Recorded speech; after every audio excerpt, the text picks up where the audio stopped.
I'm Nancy Hoffman. My husband Roger and I are pleased to announce that our second book in the Saltner Kids series is available now. It is called Casting Call.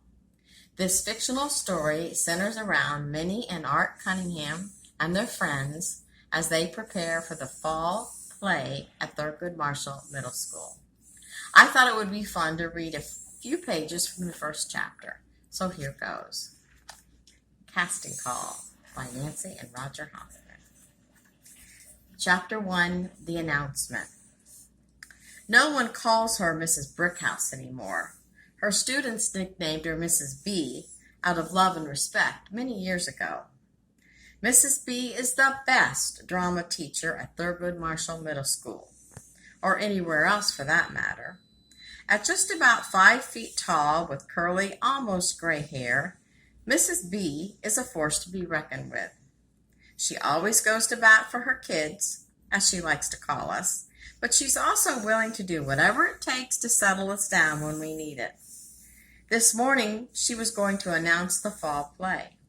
My twin brother Art and I could hardly wait. We love the theater and performing. All the kids in our 7th grade drama class were sitting on the edge of their seats waiting for Mrs. B to speak. This year, class, Mrs. B said, I have written an original play. Drum roll, please, she announced, laughing. She had such a good sense of humor. Everybody loved her class. This year's play is going to be, Are You Ready? Yes, Mrs. B, I blurted out, we are ready. Okay, Minnie, Mrs. B laughed. This year's play is called Mrs. Pickle's Parrot. What? Did she say Mrs. Pickle's Parrot? Really? Come on, Mrs. B, I thought. What a stupid name for a play. I didn't care for it at all. Everyone started talking at once. What is the play about? Asked Mrs. B, asked Jordan, while under his breath Peter said, This is really lame. Jordan's parents are from Japan, but he was born in the United States. He is bilingual, and we are all impressed when he speaks Japanese.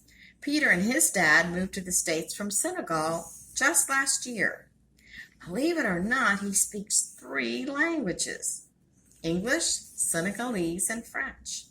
Our class is so lucky to be diverse. When we all get excited and start talking at once, it sounds like the United Nations. But Jordan and Peter didn't want to talk now. They wanted to hear more about this strange play Mrs. B had written. Well, said Mrs. B, settle down and I will tell you about it. Altogether the class groaned. No one was thrilled. The plot is very simple, said Mrs. B. Mrs. Pickle, a 5th grade school teacher, owns a Senegal parrot whom she's named Pumpkin. She has taught Pumpkin to speak 150 words. Did she say Senegal parrot? We were slowly getting a little more interested in this new play. We all knew about Senegal parrots from the time Apple's parents brought one to school. Apple is Peter's cousin. She was only at our school a few months. Her parents are musicians, and they got jobs in New Orleans. We keep in touch with Apple through Peter. Mrs. B continued. One day, Mr. Pickle has to fly to Michigan to take care of his mom, and Mrs. Pickle goes to work as usual. 1 minute after Mrs. Pickle leaves, Pumpkin flies out the window and into town. He flies to the bakery shop and then to the deli. Then he goes to the bookstore and the farmer's market. On his way back, he stops to visit Peter, the pizza man, and Pongo, the barber. Before Mrs. B. Pickle returns home, Pumpkin flies back through the window and settles on his perch, as though he's been there all day. But Mrs. Pickle gets a big surprise later that night when Pumpkin starts using new words. And when Pumpkin starts rapping, Mrs. Pickle knows something very strange has happened. She must now figure out what is going on with Pumpkin. Hands started flying. And that's it for my little introduction to Casting Call. Okay.